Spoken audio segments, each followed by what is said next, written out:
Hello everyone, welcome to IAS point. आज हम लोग यहाँ पे बात करने वाले हैं पाकिस्तान में सेना और लोकतंत्र। ठीक है, इससे रिलेटेड बात करेंगे कि किस तरीके से पाकिस्तान में कौन सी व्यवस्थाएं चलती हैं। और अभी हम लोग जो बात कर रहे हैं वो अपना जो चैप्टर है समकालीन दक्षिण एशिया की बात कर रहे हैं। ठीक है, कि उसके बारे में क्या क्या कैसी राजनीतियाँ थी। ओनली वन दक्षिण एशिया, मैंने आपको कहा भी था कि आप दक्षिण एशिया के नेम याद कर लीजिएगा। और एक क्वेश्चन मैंने आपको और दिया था कि जो सार्क कंट्रियां हैं उनको आपको देख लेना है। ठीक है, उसमें 8 कंट्रियां शामिल है। जो सार्क ऑर्गेनाइजेशन है इसमें कितनी कंट्रियां आपकी शामिल है? 8 कंट्रियां शामिल हैं दक्षिण एशिया की। और इसमें से इसका मुख्यालय आपको यदि पूछा जाए तो ढाका में है। तो ये कुछ मतलब कि इसका गठन कब हुआ था, मुख्यालय कहाँ पे है इसका, मतलब कि इसमें कितनी कंट्रियां शामिल हैं, ये सारी चीज़ें आपको याद करनी है। ठीक है, क्योंकि ये इंपॉर्टेंट होता है और ये इन्हीं के लिए बनाया गया है। अब इसमें बात करेंगे, एक सबसे इम्पॉर्टेंट जो बात थी कि चाइना इसमें शामिल नहीं है। ठीक है, दक्षिण एशिया की जो कंट्रियां हैं आपकी, वहाँ पे आपका जो चाइना है वो शामिल नहीं है। इतनी बातें हमारी क्लियर हो चुकी थी।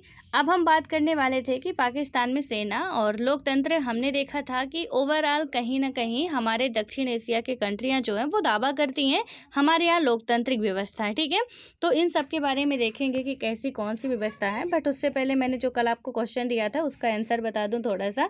यहाँ पे जो क्वेश्चन था आपका कि भारतीय संविधान में निम्नलिखित में से मतलब कौन से प्रावधान शिक्षा पर प्रभाव डालते हैं। ठीक है, कि आपके कॉन्स्टिट्यूशन में कहाँ कहाँ ऐसी बातें लिखी गई हैं जहाँ पे आपको एजुकेशन के बारे में देखने को मिलता हो। पहला आपका स्टेटमेंट क्या था कि राज्य के नीति निर्देशक तत्व थे। दूसरा स्टेटमेंट था ग्रामीण और शहरी स्थानीय निकाय। तीसरा था पंचम अनुसूची। और चौथा था छठवीं अनुसूची। और पांचवा था सप्तवीं अनुसूची। ठीक है, इसका राइट आंसर आपका जो हो जाएगा वो होगा डी, यानी कि 1, 2, 3, 4 और 5 जो इसमें ऑप्शन है।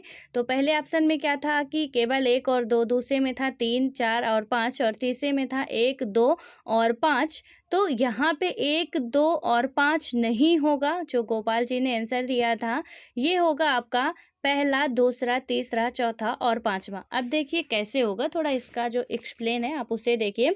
यहाँ पे आपका जो डीपीएसपी है, ठीक है, डीपीएसपी का आर्टिकल 45 आपको क्या कहता है कि 6 वर्ष से कम आयु के सभी बच्चों के प्रारंभिक बाल्यकाल की देखरेख और शिक्षा का प्रयास करेगा।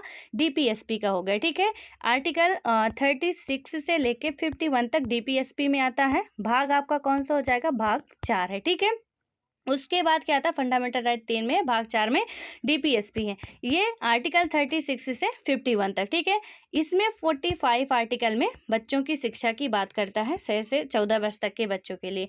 अब यहाँ पे आता है ग्रामीण एवं शहरी स्थानीय निकाय।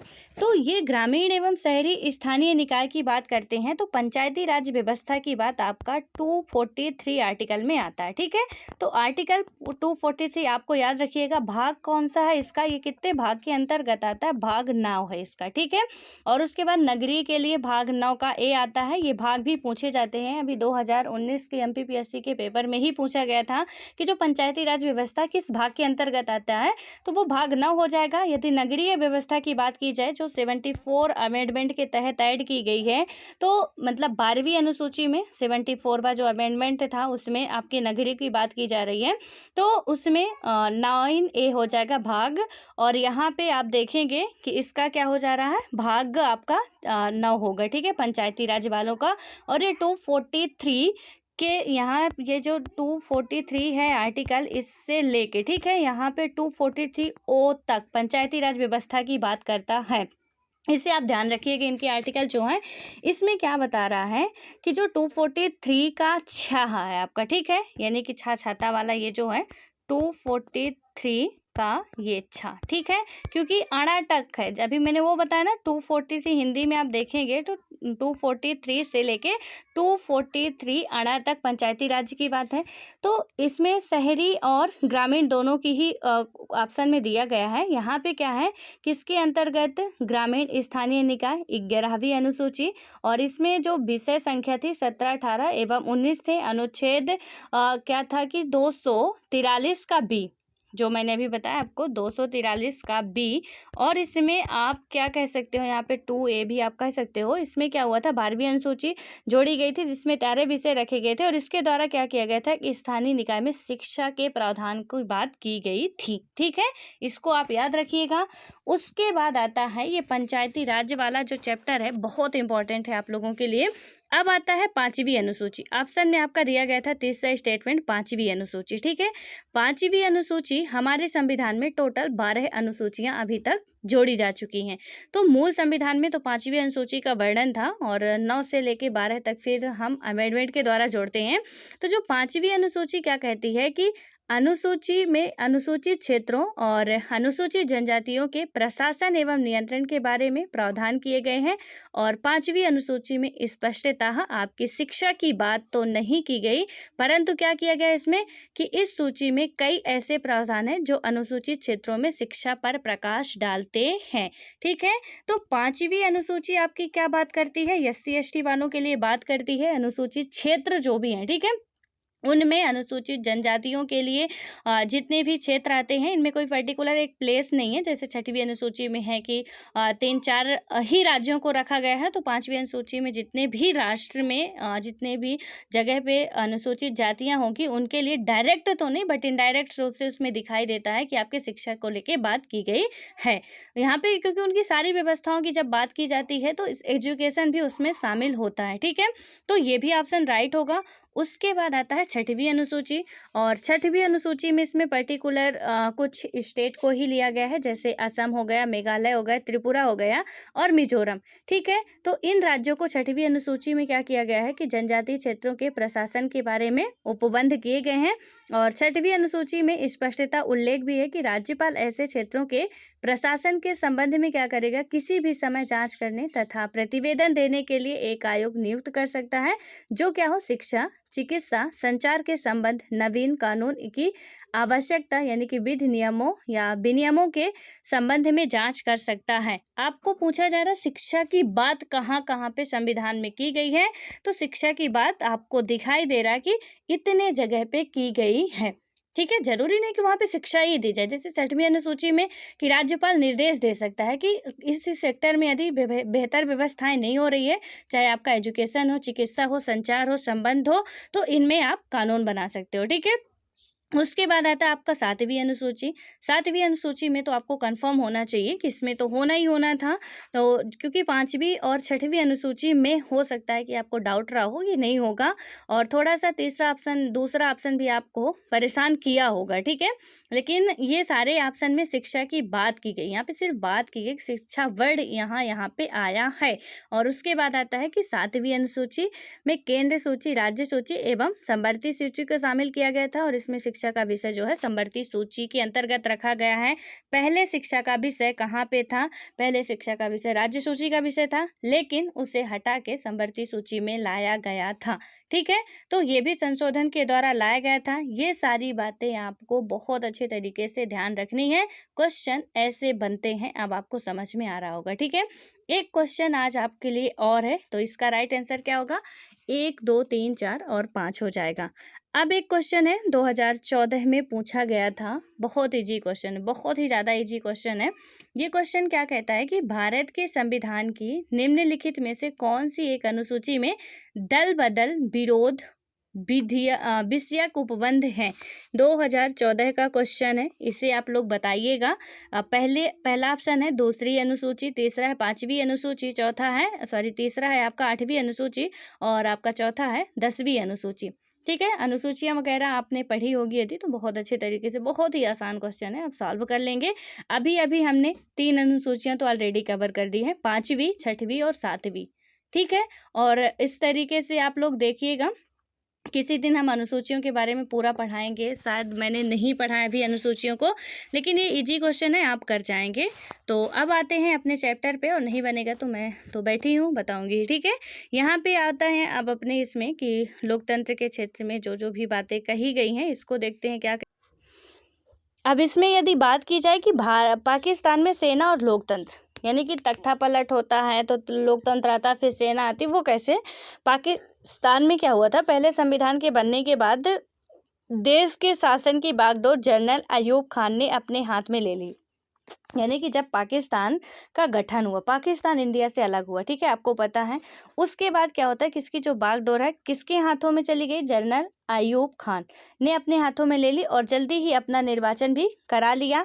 उसने क्या किया कि उनके शासन के खिलाफ जनता का गुस्सा भड़का और ऐसे में उन्हें अपना पद छोड़ना पड़ा। इससे एक बार क्या हुआ कि फिर सैनिक शासन का रास्ता साफ हुआ। यानी कि जब जो यायूब खान थे उन्होंने अपना जब सत्ता छोड़ा, सैनिक वहां पे फिर अपना ताकत आजमाने लगी और इससे क्या हुआ कि सैनिक का जो रास्ता था वो काफी अच्छे तरीके से क्लियर हुआ और जनरल याहिया खान ने क्या किया कि शासन की बागडोर संभाली और याहिया खान के सैनिक शासन के दौरान पाकिस्तान को बांग्लादेश संकट का सामना करना पड़ा और 1971 में भारत के साथ पाकिस्तान का युद्ध हुआ। कब हुआ? 1971 में, ठीक है। अब क्या होता है कि युद्ध के परिणाम स्वरूप पूर्वी पाकिस्तान टूटकर एक स्वतंत्र देश बना और बांग्लादेश कहलाया। 1971 में ही आपका बांग्लादेश का गठन हुआ था, जो कि भारत और पाकिस्तान के मध्य युद्ध होता है। या तो आप यूं कहें कि बांग्लादेश यानी कि पूर्वी और पश्चिमी पाकिस्तान, कुछ टाइम बांग्लादेश अस्तित्व में नहीं था, पश्चिमी और पूर्वी पाकिस्तान के मध्य में युद्ध होता है जिसमें भारत सहायता करता है पूर्वी पाकिस्तान वालों की, ठीक है। और उस टाइम वो टूट के क्या बनता है, एक नया राष्ट्र का गठन होता है जो कि आपका बांग्लादेश कहलाता है। इसके बाद क्या होता है कि पाकिस्तान में जुल्फिकार अली भुट्टो के नेतृत्व में एक निर्वाचन सरकार बनी जो कि 1971 से 1977 तक कायम रही। फिर क्या होता है, इसके बाद जुल्फिकार अली भुट्टो जी की सरकार बनती है और वहां पे क्या होता है, ये 1971 से 77 तक बिल्कुल कोई बिना बाधा के अच्छे तरीके से चली। और 1977 में क्या हुआ कि जनरल जियाउल हक ने इस सरकार को गिरा दिया और 1982 में के बाद जनरल जियाउल हक को लोकतंत्र समर्थक आंदोलन का सामना करना पड़ा और 1988 में एक बार फिर बेनजीर भुट्टो के नेतृत्व में लोकतांत्रिक सरकार बनी। और देखिए कैसे सरकार गिर रही है, बन रही गिर रही है, ठीक है, कि एक बार बनी इनकी भुट्टो जी की चलती है, उसके बाद ये फिर 1982 में जनरल जियाउल हक सैनिक शासन आ जाती है। उसके बाद फिर से 1988 में बनती है किसकी, बेनजीर भुट्टो की गवर्नमेंट आती है और यहाँ पे क्या होता है कि इनकी सरकार तो बनी, लेकिन क्या होता है कि पाकिस्तान में इसके बाद भी राजनीति बेनजीर भुट्टो की पाकिस्तान पीपुल्स पार्टी और मुस्लिम लीग के क्या हुआ कि आपसी होड़ के इर्द गिर्द घूमती रही और क्या हुआ कि निर्वाचित लोकतंत्र की यह अवस्था 1999 तक कायम रहती है और 1999 में एक बार फिर सेना ने दखल दी। यानी कि एक बार तख्ता पलट होता है, फिर से बेनजीर जी की गवर्नमेंट आती है। उसके बाद से क्या होता है 1999 तक कुछ नहीं होता। फिर उसके बाद क्या होता है कि जनरल परवेज जो मुशर्रफ ने क्या किया कि प्रधानमंत्री नवाज शरीफ को हटा दिया और 2001 में परवेज मुशर्रफ ने अपना निर्वाचन राष्ट्रपति के रूप में कराया। अब क्या हुआ कि पाकिस्तान पर अब भी सेना की हुकूमत है, यानी कि पाकिस्तान में अभी भी सेना की हुकूमत है। हालांकि सैनिक शासकों ने अपने शासन की लोकतांत्रिक जताने के लिए चुनाव कराए हैं। सैनिक शासन ने क्या किए हैं कि चुनाव करा लिए हैं कि हम लोकतांत्रिक व्यवस्था है, लेकिन ज़्यादातर बोलबाला सैनिकों का ही है। और आज भी आप देखेंगे तो इमरान खान बस ऐसे ही है, ठीक है। वहाँ पे सैनिकों का जितना ज़्यादा पावर चलता है, इमरान खान यदि विदेश यात्रा पे भी जाते हैं तो वो सैनिक साथ में लेके जाते हैं। यहाँ पे उनके बिना पाकिस्तान का कुछ होने वाला नहीं, वो भले ही दिखावटी करें कि कुछ भी है, ठीक है। अब क्या होता है कि पाकिस्तान में लोकतंत्र के स्थायी ना बन पाने के कई कारण हैं, जैसे कि यहाँ सेना, धर्मगुरु और भूस्वामी अभिजनों का सामाजिक दबदबा है। इसकी वजह से कई बार निर्वाचित सरकारों की गिराकर सैनिक शासन कायम हुआ और पाकिस्तान की भारत के साथ तानातनी रहती है। ये बिल्कुल भारत के साथ तो इनकी अच्छी 36 का आंकड़ा चलता है और इस वजह से क्या हुआ कि सेना समर्थक समूह ज़्यादा मजबूत रहते हैं, यानी कि ज़्यादा मजबूत है। और अक्सर ये समूह दलील देते हैं कि पाकिस्तान के राजनीतिक दलों और लोकतंत्र में खोट है। ये जो सेना वाले हैं ना, वो कहते हैं कि इसके राजनीतिक दल में खोट है, हम बड़े अच्छे हैं, हम बहुत अच्छे तरीके से पाकिस्तान को संभाल सकते हैं, ये राजनेता नहीं संभाल सकते हैं। और इस दलील के साथ वो यहाँ पे शासन करते हैं और राजनीतिक दलों के स्वार्थ साधन तथा लोकतंत्र की धमा चौकड़ी से पाकिस्तान की सुरक्षा खतरे में पड़ेगी। और इस तरह से ये ताकतें क्या है कि सैनिक शासन को जायज़ ठहराती हैं। और लोकतंत्र तो खैर पाकिस्तान में पूरी तरह सफल नहीं हो सका, लेकिन इस देश में लोकतंत्र का जज्बा बहुत मजबूती के साथ कायम रहा। पाकिस्तान में अपेक्षाकृत स्वतंत्र और साहसी प्रेस मौजूद है और वहाँ मानव अधिकार आंदोलन भी काफ़ी मजबूत है। यानी कि आप देखेंगे कि हर कमियों के साथ साथ बुराइयां भी बुराइयों के साथ साथ कुछ अच्छाइयां भी आपको दिख रही हैं कि वहाँ का जो मीडिया है काफ़ी स्ट्रांग है। ठीक है, आप कह सकते हो कि खतरों से खेल रहा है। और उसके बाद यहाँ की और मीडिया की वजह से ही जनता में जागरूकता आती है। ठीक है, वरना क्या हो रहा है देश में हमें खुद नहीं पता चलेगा यदि मीडिया ना हो, हमारे पास रेडियो ना हो, टीवी ना हो, और रेडियो टीवी हो भी तो यहाँ पे हमें न्यूज़ ना दिखाई जाए, अखबार ना आए, तो हमें पता नहीं चलेगा कि हमारे राष्ट्र में क्या हो रहा है एक्चुअल में। ठीक है, तो ये जो मीडिया है वो टाइम टाइम पे बताती रहती है कि भैया सैनिक शासन आ रही है, या हमारे यहाँ पे लोकतंत्र है या सैनिक शासन है। और जनता फिर उस हिसाब से अपना विद्रोह वगैरह करती है और फिर से जो सैनिक सत्ता है उसे लोकतंत्र में बदलने की कोशिश करती है। इसके बाद क्या होता है कि पाकिस्तान में लोकतांत्रिक शासन चले, इसके लिए कोई खास अंतर्राष्ट्रीय समर्थन नहीं मिलता। और इस वजह से भी सेना को अपना प्रभुत्व कायम करने के लिए बढ़ावा मिला है। तो इसके 2-3 रीजन आप की पॉइंट्स में लिख लीजिएगा कि पाकिस्तान में ये अक्सर ऐसा क्यों होता रहता। एक तो हमने पहला देखा यहाँ पे कि किसका दबदबा है। यहाँ पे तो सेनाओं का सबसे पहले दबदबा है, धर्म गुरु है भूस्वामी, इनका काफ़ी ज़्यादा दबदबा है। उसके बाद इन्हें कोई बाहरी समर्थन नहीं मिला हुआ, अंतर्राष्ट्रीय समर्थन नहीं मिला है कि इनके राष्ट्र में क्या हो रहा है, ये इनका मैटर है, ये जाने। अब क्या हुआ कि यहाँ पे यदि हम देखते हैं कि अमेरिका तथा अन्य पश्चिमी देशों ने अपने अपने स्वार्थों से गुजरे वक्त में पाकिस्तान में सैनिक शासन को बढ़ावा दिया। और इन देशों को उस आतंकवाद से डर लगता है जिसे ये देश विश्वव्यापी इस्लामी आतंकवाद कहते हैं।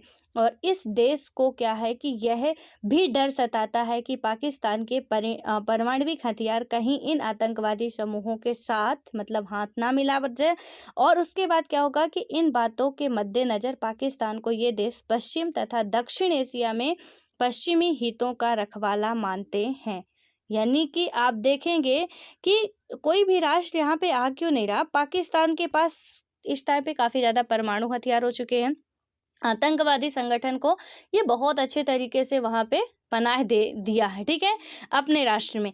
अब क्या हुआ, आपने देखा किसी आतंकवादी संगठन को पनाह देने की वजह से ही इसे आप देखेंगे कि एफएटीएफ की ग्रे लिस्ट में डाला गया है। और 2-3 बार से लगातार अभी ये पाकिस्तान ग्रे लिस्ट में ही है। ठीक है, तो ये एफएटीएफ जो है इसके बारे में आप लोग पढ़िएगा पूरा डिटेल से, ये क्या चीज़ है, इसमें किस आधार पे ग्रे लिस्ट में डाला जाता है, ब्लैक लिस्ट में डाला जाता है, ब्लू लिस्ट में डाला जाता है, क्यों डाला जाता है, एफएटीएफ की सूची क्या है, ये सारी चीज़ें आप पढ़िएगा। ठीक है, और यहाँ से इसके बाद आप समझ पाएंगे कि इसे क्यों डाला गया है। और क्योंकि ये मेजर जो प्रॉब्लम है आतंकवादियों को पनाह दे रहा। आतंकवादी किसी भी राष्ट्र में पड़ रहे हैं तो वो एक राष्ट्र के लिए नहीं, उनका कोई धर्म मजहब नहीं होता, वो हर राष्ट्र के लिए खतरा पैदा कर सकते हैं।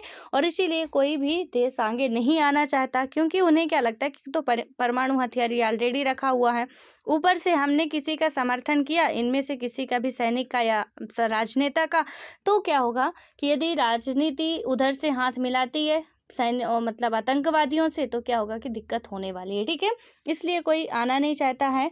और यहाँ पे यही जो समस्या है कि उसके अंदर ही उथल पुथल मची हुई है, कभी सेना आती, कभी राजनेता आते हैं, वो सारी चीज़ चलती रहती है। लोकतंत्र है, ठीक है, ऐसा नहीं कह सकते यहाँ कि लोकतंत्र नहीं है, वरना मीडिया इतनी स्ट्रांग क्यों होती।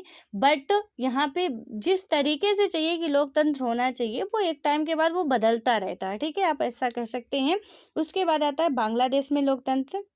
बांग्लादेश नाम का जो अस्तित्व आता है वो कब आता है, 1971 में आता है। ठीक है, बांग्लादेश जैसा कोई अस्तित्व तो नहीं था इससे पहले, क्योंकि पूर्वी पाकिस्तान ये जाना जाता था। 1947 से 1971 तक बांग्लादेश पाकिस्तान का ही अंग था और अंग्रेजी राज के समय के बंगाल और असम के विभाजित हिस्सों से पूर्वी पाकिस्तान का यह क्षेत्र बना था। और इस क्षेत्र के लोग क्या है कि पश्चिमी पाकिस्तान के दबदबे और अपने ऊपर उर्दू भाषा को लादने के खिलाफ थे। यानी कि पश्चिमी पाकिस्तान इनमें अपना दबदबा दिखा रहा था और क्या कह रहे थे कि भैया आप उर्दू बोलो, ठीक है। हमारा जियोग्राफिकल रीजन अलग है, ये पूर्वी पाकिस्तान है यहाँ पे, और यहाँ पे जाके पश्चिमी पाकिस्तान है, ठीक है। कितना अंतर है, ये इधर आ रहा इधर आ रहा। बांग्ला वालों को हम कहें कि आप बांग्ला बोलना छोड़ के आप यहाँ आके हिंदी बोलो तो बोल पाएंगे? ये तो फिर जबरदस्ती बात हुई कि यहाँ पे बंगाल है, बांग्लादेश के बगल से ही है, ठीक है। हम इसमें कह रहे हैं इन लोगों को कि आप बांग्ला नहीं बोलो, आप हिंदी बोलो आके। तो इनके लिए तो हर एक के लिए पॉसिबल नहीं होगा। कोई बहुत जीनियस होगी वो बोल लेंगे, वो अलग बात है, लेकिन सबको हम थोपे उनकी रीजनल लैंग्वेज तो यही है, तो वो यही बोलेंगे, ठीक है। अब ममता बनर्जी जो अपना स्पीच देती हैं वो बांग्ला भाषा में ही देती हैं, ना तो इंग्लिश बोलती ना हिंदी बोलती हैं। अब आपको नहीं समझ में आ रहा, इसमें आपकी गलती है, क्योंकि अब उनसे तो हम नहीं कह सकते ना कि आप हिंदी में बोलो या ऐसा कुछ करो, क्योंकि यहाँ की जनता के लिए वो यहाँ की सीएम है और यहाँ की जनता तो बहुत अच्छी तरीके से समझ रही है। लेकिन ये वाले क्या कहते थे, पश्चिमी पाकिस्तान वाले कहते थे कि आप भाई उर्दू बोलो, ठीक है। और इसके वजह से ये जो पूर्वी पाकिस्तान वाले थे काफ़ी ज़्यादा परेशान थे कि इनका तो कोई अस्तित्व ही नहीं दिख रहा था इन्हें। पाकिस्तान के निर्माण के तुरंत बाद ही यहाँ के लोगों ने बंगाली संस्कृत और भाषा के साथ किए जा रहे दुर्व्यवहार के खिलाफ विरोध जताना शुरू कर दिया। यानी कि अब ऑब्वियस है कि एरिया ही पूरा बंगाल वाला है, ठीक है। यहाँ से अभी इन्हें ये बांग्ला बोलेंगे, असमिया बोलेंगे, असम का रीजन इधर आता है, तो आप इन्हें ऐसे क्यों, मतलब भले ही हमारा क्षेत्र पाकिस्तान में चला गया, लेकिन ऐसा तो नहीं है ना कि हम अपने सब कुछ रहना खाना उठना बैठना सब छोड़ देंगे, या कि जो पाकिस्तान का एरिया इंडिया में आ गया उनसे कहा जाए कि भाई आप उर्दू नहीं बोलोगे, आप इंग्लिश ही बोलोगे या हिंदी बोलोगे, तो ये तो फिर जाती हुई उनके अधिकारों के साथ। लेकिन इन्होंने विरोध ये किया कि आपको बोलना ही पड़ेगा, ठीक है। अब क्या हुआ कि इनको ठेस पहुंची कि भाई हमारी बंगाली संस्कृति ये खत्म करना चाह रहे हैं, और यहाँ पे जो उनके भाषा के साथ दुर्व्यवहार किया गया उसके खिलाफ उन्होंने विरोध जताना प्रारंभ कर दिया। और इस क्षेत्र को जनता ने प्रशासन में अपने, यानी कि बात करें हम न्यायोचित प्रतिनिधित्व तथा राजनीतिक सत्ता में समुचित हिस्सेदारी की मांग भी उठाई है। और पश्चिमी पाकिस्तान के प्रभुत्व के खिलाफ जन संघर्ष का नेतृत्व शेख मुजीबुर रहमान ने किया, ठीक है। तो यहाँ पे जो पश्चिमी पाकिस्तान, इनका नाम है, याद रखिएगा आप, ये जो शेख मुजीबुर रहमान है, इन्होंने जो बांग्लादेश के थे, ठीक है, उस टाइम बांग्लादेश नाम का कोई नहीं था, पूर्वी पाकिस्तान के थे ये। इन्होंने क्या किया कि पश्चिमी पाकिस्तान के खिलाफ क्या है आवाज़ उठाई शेख मुजीबुर रहमान ने। उन्होंने पूर्वी क्षेत्र के लिए स्वायत्तता की मांग की और शेख मुजीबुर रहमान ने क्या किया था, यहाँ पे आप देखेंगे कि इनके ही नेतृत्व वाली आवामी लीग ने क्या किया यहाँ पे कि 1970 के चुनावों में पूर्वी पाकिस्तान की सारी सीटों पर विजय मिली। किन्हें? शेख मुजीबुर रहमान को। और आवामी लीग की संपूर्ण पाकिस्तान के लिए प्रस्तावित संविधान सभा में बहुमत हासिल हो गया। लेकिन सरकार पर क्या हुआ कि पश्चिमी पाकिस्तान के नेताओं का दबदबा अभी भी था और सरकार ने इस भाषा को आहूत करने से इनकार कर दिया कि शेख मुजीब को गिरफ्तार कर लिया गया है। और जनरल याहिया यानी याहिया खान ने क्या किया कि याहिया खान के सैनिक शासन में पाकिस्तान सेना ने बंगाली जनता के आंदोलन को कुचलने की कोशिश की है, ठीक है। उसके बाद क्या हुआ कि हजारों लोग पाकिस्तानी सेना के हाथों मारे गए। काफ़ी ज़्यादा लोग क्या है पाकिस्तानी सेना के हाथों से मारे जाते हैं और इस वजह से पूर्वी पाकिस्तान से बड़ी संख्या में लोग भारत पलायन कर गए। और भारत पलायन करने के बाद भारत में के सामने इन शरणार्थियों को संभालने की समस्या भी आन पड़ी। अब क्या हो कि यहाँ पे जो अभी असम वाला रीजन है, असम में जो रहते थे, असम हमारे क्षेत्र में आता है, ठीक है। आज असम वाले अल्पसंख्यक हो गए हैं, बंगाल यानी कि बांग्लादेश वाले बहुसंख्यक वहाँ पे हो गए। अब असम को, जो असम में रह रहे थे पहले से, उन्हें अपने अस्तित्व की पड़ी है कि भैया हम कहाँ के हैं, वो खुद ही नहीं, मतलब बता दो, यहाँ पे ऐसा हुआ है कितने शरणार्थी आ चुके हैं कि उनका पूरा जो एनआरसी लाया गया था इसी वजह से लाया गया था, ठीक है। अब यहाँ पे क्या हुआ कि सारे के सारे भारत आ रहे थे। भारत की सरकार ने पूर्वी पाकिस्तान के लोगों को की आज़ादी की मांग का समर्थन किया और उन्हें वित्तीय और सैन्य सहायता दी। आपने पढ़ा होगा शीत युद्ध में एक बार जिक्र आया था कि भारत कह रहा था कि हम किसी में शामिल नहीं होंगे, किसी भी महाशक्ति में शामिल नहीं होंगे, लेकिन वो रसिया से हेल्प लेता है। हेल्प किस लिए लिया था? वो ये दलील भी दिया था कि बांग्लादेश को ज़रूरत है कि उसे सैन्य और वित्तीय सहायता दी जाए, जो कि हमें रसिया की मदद चाहिए उसके लिए, ठीक है? और हम किसी में सम्मिलित नहीं हो रहे, बस ये हेल्प ले रहे हैं। उसने ये दलील भी दी थी, आप उसे भी याद रखिएगा। तो यहाँ पे क्या हुआ कि इन्हें क्या किया, भारत 1971 का युद्ध जो है बिल्कुल भारत और पाकिस्तान के डायरेक्ट उसमें नहीं छिड़ा था, बांग्लादेश के साथ ये मिला, तब ऐसा हुआ, ठीक है। और इसमें क्या हुआ, इसके परिणाम स्वरूप 1971 में भारत और पाकिस्तान के बीच युद्ध छिड़ गया, क्योंकि भारत पूर्वी पाकिस्तान वालों को क्या करने लगा, हेल्प करने लगा, क्योंकि जरूरी था यहाँ पे कि सारे के सारे हमारे राष्ट्र में आ रहे हैं और यहाँ पे शरणार्थियों के सारी सुविधाएं अच्छे तरीके से मुहैया कराना थोड़ा मुश्किल हो रही थी, ठीक है। अब क्या हुआ कि पूर्वी पाकिस्तान में पाकिस्तानी सेना के आत्मसमर्पण तथा एक स्वतंत्र राष्ट्र बांग्लादेश के निर्माण के साथ हुई, और बांग्लादेश ने अपना संविधान बनाकर उसमें अपने को एक धर्मनिरपेक्ष, लोकतांत्रिक तथा समाजवादी देश घोषित किया, ठीक है। और बहरहाल 1975 में शेख मुजीबुर रहमान ने संविधान में संशोधन कराया और संसदीय प्रणाली की जगह अध्यक्षात्मक शासन प्रणाली को मान्यता मिली, और शेख यहाँ पे मुजीब ने अपनी यदि पार्टी अवामी लीग को क्या किया, इन्होंने अच्छे तरीके से छोड़कर, यानी कि अपनी पार्टी को छोड़ा और अन्य सभी पार्टियों को समाप्त कर दिया। अपनी पार्टी बस को छोड़ के, ये अवामी लीग के थे और उन्होंने अपनी पार्टी को छोड़ दिया और बाकी सभी पार्टियों को समाप्त कर दिए महोदय साहब, ये ठीक है। अब क्या होता है, बांग्लादेश की भी सिचुएशन, पहले तो धर्मनिरपेक्ष समाजवादी लोकतंत्र तो बन गया, बाद में ये संशोधन हुआ। अब क्या होता है यहाँ पे कि इससे तनाव और संघर्ष की स्थितियां फिर से पैदा हो गई, क्योंकि उन्होंने बना बनाया काम अब फिर से बिगाड़ने के लिए बिल्कुल वो होता है ना, घी वो डाल के सब व्यवस्था कर दी थी, बस एक माचिस की तिल्ली मारना था वहाँ पे, बाकी सब इन्होंने कर दिया, क्योंकि जो बांग्लादेश बना बनाया था बढ़िया अच्छे तरीके से इन्होंने संशोधन करके अपना वाला खेल गए। और उसके बाद क्या हुआ कि तनाव तो बढ़ना ही था, और 1975 के अगस्त में क्या हुआ, सेना ने उनके खिलाफ बगावत कर दी।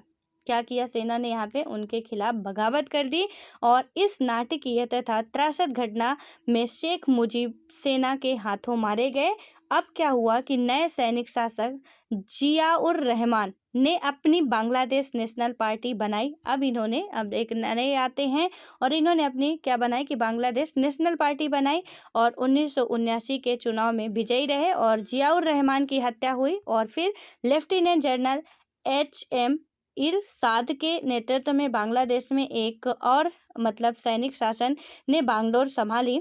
यहाँ पे क्या हुआ कि सैनिक शासन यहाँ पे फिर से बागडोर संभाली, लेकिन बांग्लादेश की जनता जल्दी ही लोकतंत्र के समर्थन में उठ खड़ी हुई। मुजीबुर रहमान को सैनिकों ने मार के 2 बार सैनिक शासन यहाँ पे अपना बनाते हैं। और उसके बाद क्या होता है कि जब बांग्लादेश के लोगों को लगता है कि अब तो मामला फिर गड़बड़ होने वाला है, जिस वजह से पाकिस्तान से हम अलग हुए थे, आज हमारे राष्ट्र में वही वजह फिर से उभर के आ गई, तो इन्होंने अपना संघर्ष करना शुरू कर दिया। अब क्या हुआ कि आंदोलन में छात्र आगे आगे चल रहे थे, और बाध्य होकर जनरल इरशाद ने एक हद तक राजनीतिक गतिविधियों की छूट दी। और इसके बाद वे समय में जनरल इरशाद 5 सालों के लिए क्या हुआ, राष्ट्रपति निर्वाचित हुए। जनता के व्यापक विरोध के आगे झुकते हुए लेफ्टिनेंट जनरल इरशाद को राष्ट्रपति का पद 1990 में ही छोड़ना पड़ा, और 1991 में चुनाव हुए, और उसके बाद से बांग्लादेश में बहुदलीय चुनावों पर आधारित प्रतिनिधिमूलक लोकतंत्र कायम है। यानी कि ये घटना आप देखिए किस तरीके से ये इनका जो चलता है एक नाटक की तरह, कि पहले क्या होता है, हम किसी और से परेशान थे, ठीक है, उसके बाद हम घर में ही आके परेशान हो जाते हैं, फिर वही जिस वजह से हम उधर से इधर आए थे वही वजह हमारे यहाँ उत्पन्न हो जाती है, और उसके बाद फिर क्या होता है कि ओवरऑल कहते कहते अंत भला तो सब भला, बाद में क्या होता है कि ये सारी समस्याएं, जनता ने विद्रोह किया, सब कुछ किया, झुकना पड़ा इरशाद साहब को, और उसके बाद इसमें क्या हुआ कि बांग्लादेश में अब कह सकते हो आप कि लोकतांत्रिक व्यवस्था अभी भी कायम है, ठीक है, उसमें अब कोई फेरबदल नहीं है। उसके बाद आता है कि नेपाल में राजतंत्र और लोकतंत्र। अब देखिए नेपाल का क्या है भाई, हमने पाकिस्तान का देखा, जो सैनिक है और लोकतंत्र है। बांग्लादेश में आप देख चुके हो कि ओवरऑल अब लोकतंत्र ही बचा है, ठीक है। लेकिन पाकिस्तान में अभी भी सैनिक का बहुत अच्छा खासा प्रभाव चलता है, इसलिए लिखा गया है यहाँ पे। और जो नेपाल में राजतंत्र और लोकतंत्र, नेपाल में भी अभी ये चलता रहता है सिस्टम। इसमें क्या हुआ है कि नेपाल अतीत में एक हिंदू राज्य था। पहले क्या था, ये एक हिंदू राज्य था। फिर आधुनिक काल में कई सालों तक यहाँ संवैधानिक राजतंत्र रहा। इसमें क्या हुआ कि आधुनिक कालों में कई साल तक क्या हुआ, संवैधानिक राजतंत्र यहाँ पे स्थापित रहा।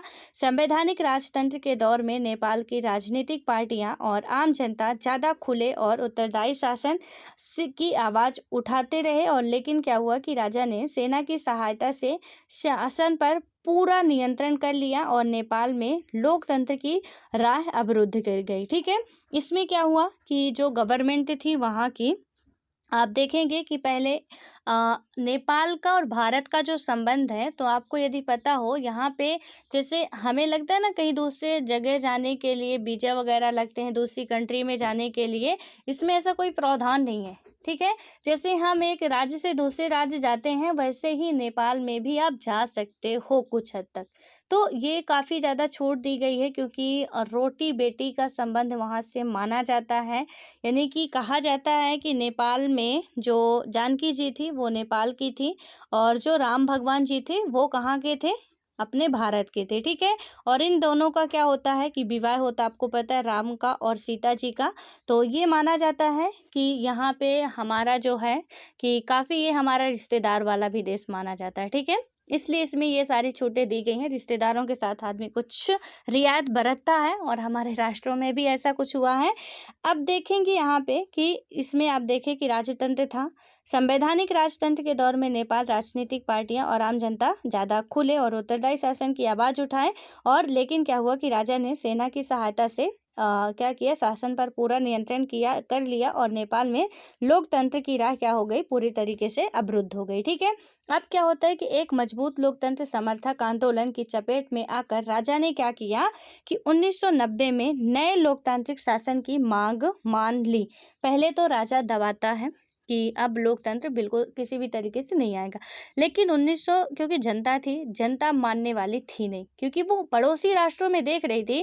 पहले तो जब तक था कि हमारे भी राष्ट्र में वही था, आपके भी राष्ट्र में वही हो, कोई दिक्कत नहीं है। लेकिन अब आपका पड़ोसी बहुत विकसित हो रहा है और आप वहीं के वहीं पड़े हो, जनता को ये बात हजम नहीं हो रही थी। देश भी, हमारा भारत देश भी आज़ाद हो चुका था, यहाँ भी लोकतांत्रिक व्यवस्था के चलते काफ़ी अच्छा सिस्टम लोगों को देखने को मिल रहा था। बांग्लादेश में भी लोगों ने देखा, पाकिस्तान की भी बात हमने की, तो लोगों के मन में भी अब इच्छा आई कि भैया बुरा है तो है, लेकिन हम अपनाएंगे अब लोकतंत्र ही। और उन्होंने राजतंत्र को बिल्कुल जड़ से उखाड़ने की ठानी ली, और 1990 में शासन को झुकना पड़ा, ठीक है। उसके बाद क्या हुआ कि लोकतांत्रिक शासन की मांग उन्होंने मान ली। अब क्या हुआ कि नेपाल में यदि आप देखेंगे कि लोकतांत्रिक सरकारों का कार्यकाल बहुत छोटा और समस्याओं से भरा रहा।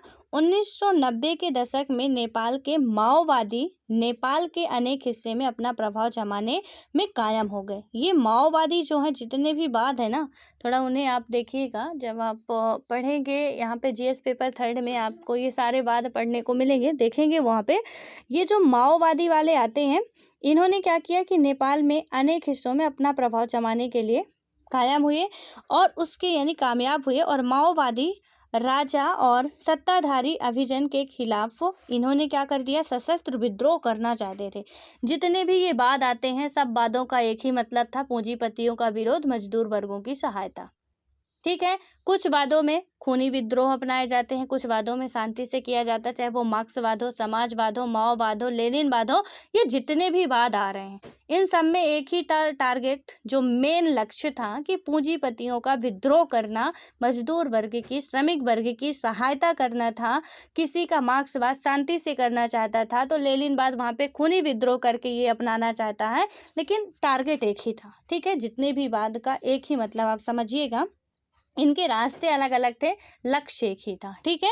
तो इन्होंने क्या किया कि राजा के और सत्ताधारी अभिजन के खिलाफ ये काफ़ी अच्छा खासा सशस्त्र विद्रोह करना चाहते थे, और इस वजह से राजा की सेना और माओवादी गुरिल्लों के बीच क्या हुआ, हिंसक लड़ाइयाँ हुई। क्या हुई, हिंसक लड़ाइयाँ छिन गई। और क्या होता है कि कुछ समय तक राजा की सेना लोकतंत्र समर्थकों और माओवादी के बीच त्रिकोणीय संघर्ष हुआ। कहाँ कहाँ पे ये हुआ?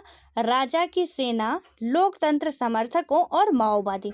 यानी कि एक तरफ राजा की सेना थी, ठीक है। यहाँ पे किसी और की, ये जो राज शासन चल रहा था, इनकी क्या थी? सेना थी। उसके बाद दूसरी तरफ क्या आ गया? यहाँ पे आ गया आपका कि जो इसमें लोकतंत्र के समर्थक आ गए, और उसके बाद एक तरफ से क्या आ गए? यहाँ पे माओवादी आ गए, ठीक है।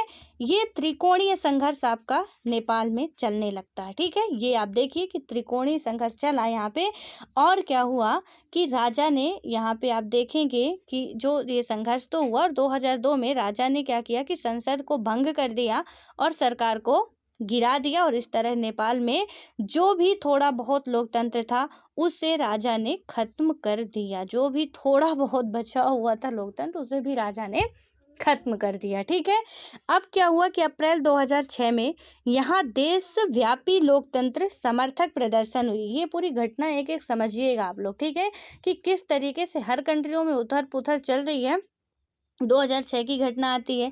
यहाँ पे क्या होता है कि देशव्यापी लोकतंत्र मतलब समर्थक प्रदर्शन हुए, और इसमें क्या हुआ कि संघर्षरत लोकतंत्र समर्थक शक्तियों ने अपनी पहली बड़ी जीत हासिल की, जब राजा ज्ञानेंद्र ने बाध्य होकर संसद को बहाल किया। यानी कि राजा ज्ञानेंद्र उस टाइम थे, उन्होंने क्या किया कि जनता से परेशान हो गए, अब क्या करते हैं? संसद को फिर से बनाते हैं, फिर से उसे लागू करते हैं, और इस अप्रैल, यानी कि इसे अप्रैल 2002 में भंग कर दिया गया था। मोटे तौर पर आप देखेंगे कि अहिंसक रहे इस प्रतिरोध का नेतृत्व 7 दलों के संगठन, यानी कि 7 पार्टी अलायंस, माओवादी तथा सामाजिक कार्यकर्ताओं ने किया था। तब जाके ये आया यहाँ पे, ठीक है। अब क्या हुआ कि अभी शांति फिर भी नहीं थी, संसद आ चुकी थी, सब कुछ था, लेकिन अभी शांति कहाँ पे मिलेगी? आप देखें, नेपाल में क्या हुआ कि लोकतंत्र की आमद अभी मुकम्मल नहीं हुई है। यानी कि लोकतंत्र का अभी भी जो है वो अच्छे तरीके से नहीं हुआ है। फिलहाल आप कह सकते हो कि नेपाल अपने इतिहास के एक अद्वितीय दौर से गुजर रहा है, क्योंकि वहाँ संविधान सभा के गठन की दिशा में कदम उठाए जा रहे हैं। यह संविधान सभा नेपाल का संविधान लिखेगी। नेपाल में कुछ लोग अब भी मानते हैं कि आधिकारिक अर्थों में राजा का पद कायम रखना जरूरी है, ताकि क्या हो कि नेपाल अपने अतीत से जुड़ा रहे। और माओवादी समूहों के ने क्या किया कि सशस्त्र संघर्ष की राह छोड़ देने की बात मान ली है। माओवादी चाहते थे कि संविधान में मूलगामी सामाजिक आर्थिक पुनर्संरचना के कार्यक्रमों को शामिल किया जाए, और उसके बाद क्या होगा आप देखेंगे यहाँ पे कि 7 दलों के गठबंधन में शामिल हर एक दल को यह बात स्वीकार हो गई, और ऐसा नहीं लगता कि माओवादी और कुछ अन्य राजनीतिक समूह भारत की सरकार और नेपाल के भविष्य में भारतीय सरकार की भूमिका को लेकर बहुत संकित हैं, ठीक है।